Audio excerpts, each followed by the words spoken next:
दोनों अपनी जो बहनें हैं, कल्पना जी हैं, सुनीता जी हैं, आप चिंता मत करो। सिर्फ हम ही नहीं, पूरा अपना देश, हिंदुस्तान आपके साथ में है। देश में जो स्थिति है, मैं दोहराना नहीं चाहूंगा। कुछ दिन पहले आशंका थी कि क्या हमारा देश तानाशाही की ओर चल रहा है, लेकिन अब वो आशंका नहीं रही, अब वो सच्चाई है।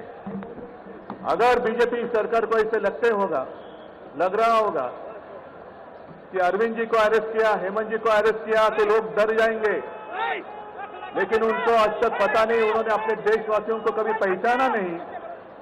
मेरे भारत का हर कोई डरने वाला नहीं, लड़ने वाला है।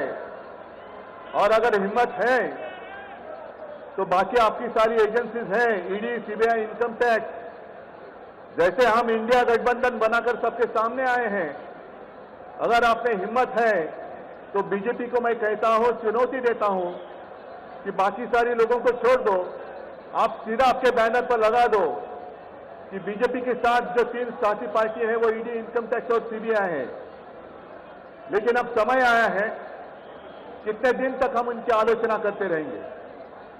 अब तो उनका सपना ऐसा है कि 400 पार। मैं पूरे देश को आह्वान करना चाहता हूं कि एक व्यक्ति और एक पार्टी की सरकार देश के लिए खतरनाक हो गई है, और अब वो समय आया है कि एक पार्टी और एक व्यक्ति की सरकार नहीं चलेगी। पूरे देश को मैं आह्वान करता हूं कि हम सबको अब चाहिए, मजबूत देश चाहिए, और मिलीजुली सरकार हमें लानी ही होगी। देश में जितने सारे प्रांत हैं, जितने सारे राज्य हैं, उनका सम्मान करने वाली सर्वतोमुखी सरकार अगर हम लाते हैं तो ही देश बच सकता है, नहीं तो फिर आपका सवाल है, आपका भविष्य आप किसके हाथ में देना चाहते हो? हम सारे आए हैं चुनाव के प्रचार के लिए नहीं आए हैं, हम प्रजातंत्र की रक्षा के लिए आए हैं। और कैसी सरकार है? अरविंद जी के ऊपर इल्जाम लगा दिया, डाल दिया जेल में। हेमंत जी के ऊपर इल्जाम लगा दिया, डाल दिया जेल में। ये कौन सा तरीका है? इनके पास जितने सारे लोग हैं, मैं आपके सामने आने से पहले कुछ पत्रकारों के साथ वार्तालाप कर रहा था, और उन्होंने कहा कि उद्धव जी अब उन्होंने इनको साथ में ले लिया, उनको साथ में नहीं ले लिया। जिनके ऊपर भ्रष्टाचार के आरोप खुद भाजपा ने लगाए थे, उनको उन्होंने वॉशिंग मशीन में डालकर साफ सुथरा नहला धोला कर अपने मंच पर विराजित कर दिया। तो आप क्या विश्वास रख सकते हैं? जितने देश में भ्रष्ट लोग हैं, उन सारे लोगों को इकट्ठा लेकर बीजेपी देश को विकास के राह पर लेके जा सकता है? भ्रष्ट लोग देश का विकास कर सकते हैं?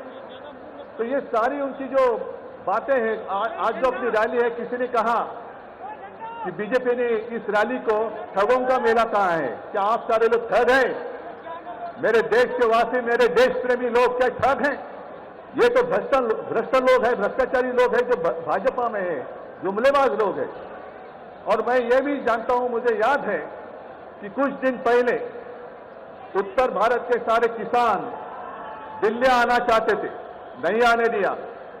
उनके जो रास्ते थे उसमें किले डाल दिए, उनके ऊपर टीयर गैस छोड़ा, लाठीचार्ज किया।